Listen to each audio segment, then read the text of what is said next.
This is Tanny Crawford. I wanted to use this platform to highlight local businesses and give a little insight into how they operate and their mission. I've enjoyed these conversations and I think you will too. If you like it, leave a comment below and maybe somebody else I could highlight. Here we go.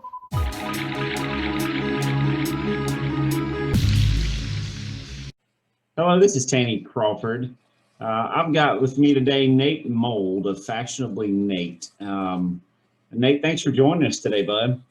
Happy to be here. Thanks for having me, Tanny. Oh yeah, that's kind of the go-to intro, right? Everybody's like, "Hey, thanks for having me today. It's a great day." But no, Nate, I just wanted to spend just a few minutes. This shouldn't take too long, but just to talk a little bit about you and your journey and kind of what brought you to where you are today. So if you don't mind, tell me a little bit about your journey and kind of what got you into Fashionably Nate.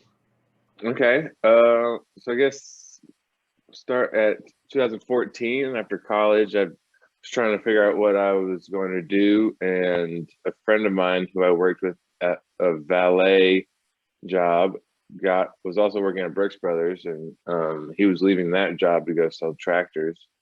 Which is very North Carolina of him, and and he recommended me for the job, and he just thought I had something to do. I didn't know what Brooks Brothers was, or how to tie a tie, or how to put an outfit together, or anything. And he recommended me, and they liked him enough to trust him, and they liked me enough and hired me.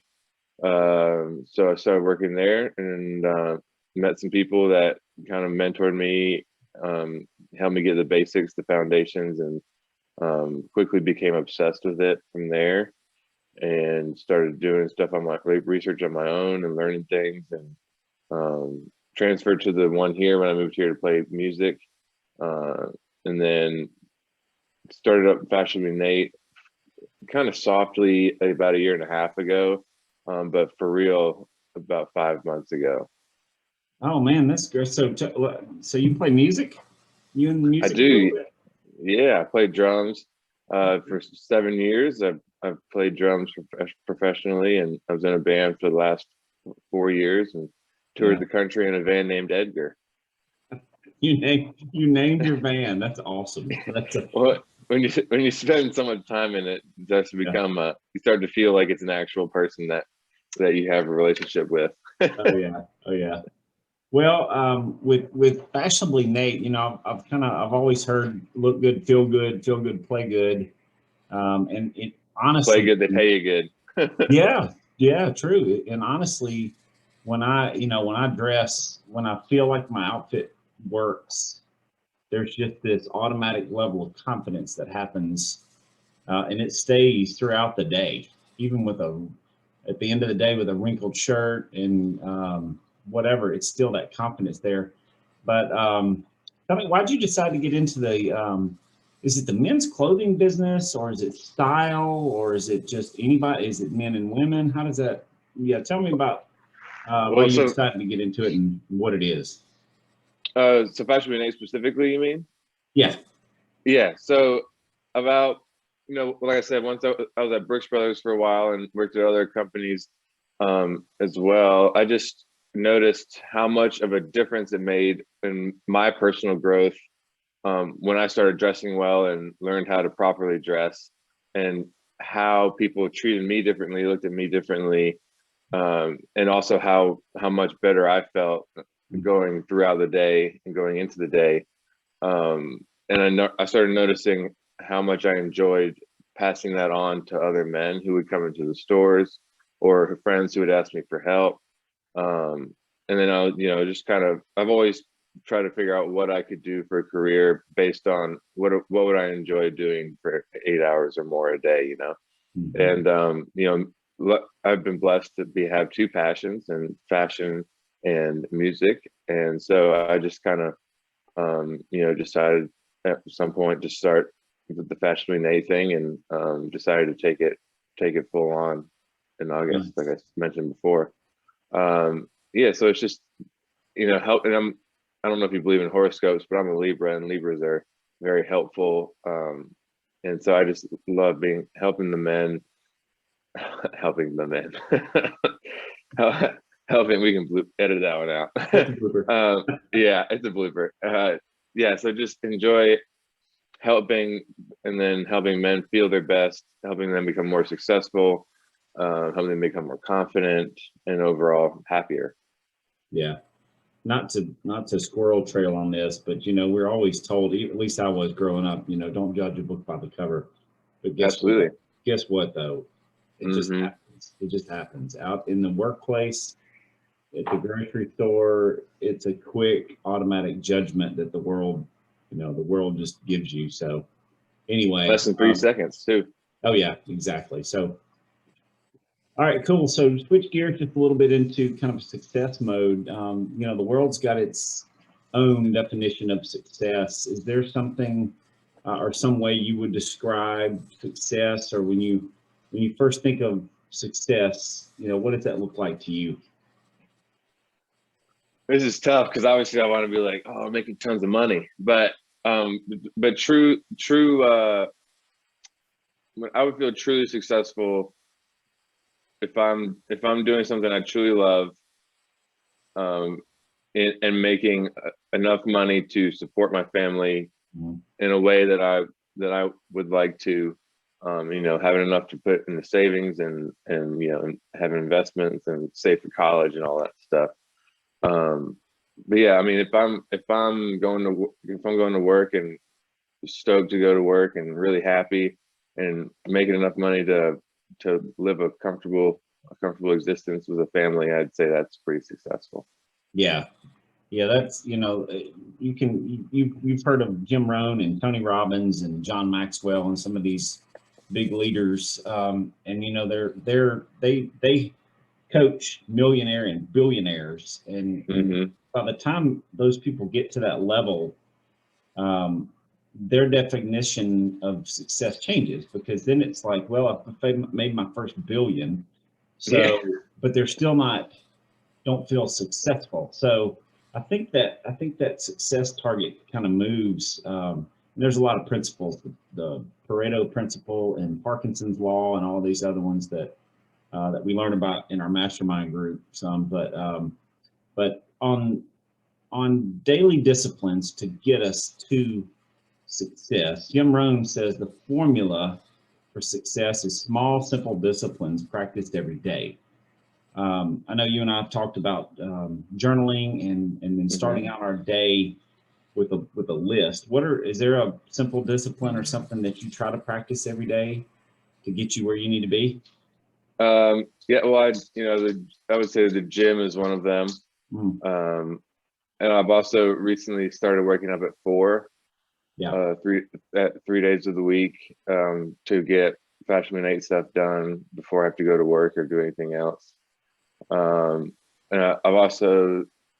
I do like a little 5-6 minute stretch routine, very, very first thing, just to kind of get my body, the blood flowing and all, body loose, mind loose, all that stuff. I kind of use it as my meditation as well. Oh yeah. And one thing I really struggle with that we talked about in that mastermind group too, is not being too hard on myself, and allowing myself to, if I believe in setting high standards, but also if I don't necessarily meet one aspect of that standard at some point throughout the day, not to really crush myself because of it, and just observe it, acknowledge it, learn from it, and move on. So that's probably the biggest one most recently. That move on is tough. I've been there before too. Sometimes you're at the latter part of the day and you're still beating yourself up about it, and have not moved on at that point, and you have not made any more progress. You've just hounded on that failure and just beat that horse while it was down. So, oh yeah. Exactly. All right, bud. Well, look, just some rapid fire here toward the end. What's the best piece of advice? What's the best piece of advice you've ever been given? Do what you love. You'll never work a day in your life. That's very good right there. What's hard to find, I think, is what is that you love? And that's another thing that I feel blessed about, because I sort of took it for granted initially, Hmm. when, like, knowing what I was passionate about and knowing what I really wanted to do in music and then fashion. I didn't realize how many people never truly felt that thing. Yeah. Yeah, exactly. Now, number two, what skill or talent, and I'm going to add this, or superpower do you wish you had that you currently don't have? Skill, talent, or if you want to have a superpower, which one? What is it? Mm.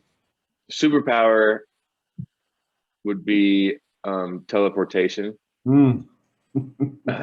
um, and skill, I want to say sewing. I would, if I could make my own suits, that'd be so cool. Oh yeah. Uh, but more realistically, because that takes so long to learn how to do, probably social media. Even though Mm. I strongly dislike social media, but it is so important, and it's such a beneficial skill to have. Oh yeah. Yeah. I think the world's kind of forcing it on us, whether you like it or not. They do. So that's, if you Mm, want to get out to that crowd, that's what you have to do. Um, hmm what's about? Is there a favorite vacation spot you've ever been to? mm, mm, mm, mm. Can I say one that's coming up? Other than Dollywood coming up? Yeah. What's coming up? Mexico. Really? Okay. Yeah, Well, my first. It's my surprise, but it's my first international trip. So, yeah. and also my first all-inclusive resort trip. Oh, those are So, fun. Yeah. yeah, this is What gonna part be of a blast. Mexico? La Playa del Carmen. Oh, okay. So I think it's near Cancun, but it's like a private resort. Yeah. Oh, yeah. Good and safe and all that good stuff. That's great. Good Yeah. time. Is there a book or podcast that's had this is the last one. Is there a book or podcast that's had the greatest impact on you, I guess, in this current chapter of life? Yeah. Most recently would be the Mindset Mentor of, I think Hmm. it's Rob Blair. I think Yeah. it's no, Rob Dial. Okay. It's really good. Little 20-minute, 17 to 20-minute mindset videos. It's really helpful. Book, I would say maybe Alan Flusser's Dressing the Man. Okay. That's a great book. A lot of really informational tidbits in there for how to dress. Oh, that's great. That's great. Well, I like to kind of save this toward the end, so people don't kind of fast forward through a lot of the stuff. But look, tell us real quick on Fashionably Nate. Um, you're not just a another fashionably. Um, I'm gonna have to edit this one out. I'm trying to find my word here. So your services are more than just um, coming into a store because you don't have a storefront, correct? Correct. Yeah. So Yes. tell me. Yeah. So the idea behind Fashionably Nate is that it's a one-stop wardrobe concierge service for men. Mm, So, if you need your outfits laid out for you for the whole week for your schedule, I come in to your closet and we go over your schedule and pick out outfits that work for everything you're doing that day. So that all you have to do in the morning is get up, go grab it, go put it on, and then you're already starting the day with forward momentum. Your mind, you don't have to take that energy and put it into that. Another thing I do is I partner with um, um, a local tailor to do custom and true bespoke clothing. So I do the fittings for that. The fabric selection, I love fabrics. Let's see what else. Oh yeah, personal shopping. I could do that with you, or I could do it for you. mm, Personal styling for single events, or that weekly outfit coordination. Seasonal wardrobe swaps. So I properly store your fall, winter when it's time for spring or summer, and properly remove the clothes from storage and revive them, if you will, um, for the new season. Uh, I think let's see, that was, yeah. Yeah, that's great. Yeah, I can cut and splice and just do little 30-second or 10-second videos on that. But Okay, cool.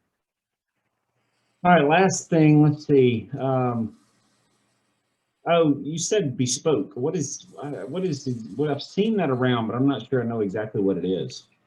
Yeah, so that's it. I love this question because I have so much respect for the true bespoke tailors and that skill and the level and amount of discipline and years of practice that go into it. So, but in this day and age, bespoke has become a much more relaxed, universal term.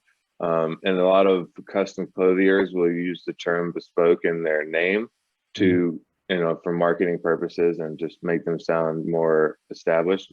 When custom is really just the garment's already made, basically, and you're just picking out some details.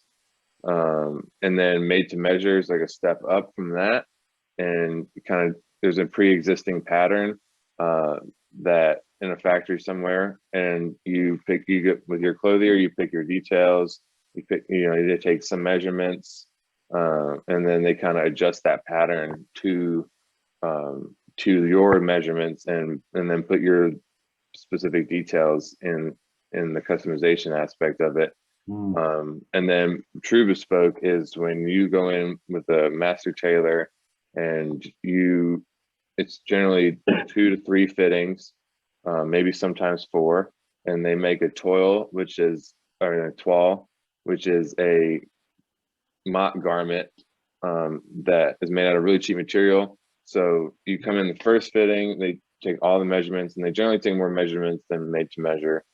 And then they come in for the second fitting, is the toile, to make sure they have everything right, and then you can make tweak adjustments with the garment on your body so that you can really see how it fits. And you can customize any aspect of the suit, like the shoulder width, the shoulder slope, which is something you can't do with made to measure. I mean, it's so many, like everything you can adjust, and it's fit completely to your body, your pattern. It's like everybody has little ailments that is unique to them. So bespoke is where you can really capitalize on those. And I kind of lost my train of thought. So that's kind of like what I'm picturing is like when you build a house.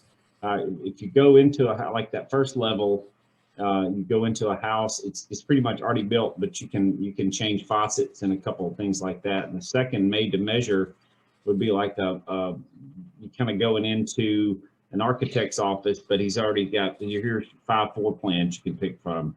And then the bespoke is just from the ground up. Here's just a blank piece of paper, Mr. Architect. Let's draw my house, right? That is a fantastic example. Yes, that's great. That's exactly it. Good stuff. Good stuff. Nate, Fashionably Nate, how do people get in touch with you, man? Instagram @_Fashionably Nate _. Website coming soon, www.fashionablynate.com. Email is fashionablynatestyling@gmail.com, or Facebook, Fashionably Nate. Fashionably Nate, that's it. Hey, Fashionably Nate, Get that in the heads. Your stylist for now. So, hey, Nate, look, man, have a great day. Thanks for being on with us. And thanks to you, Tanny. Be careful out there, man.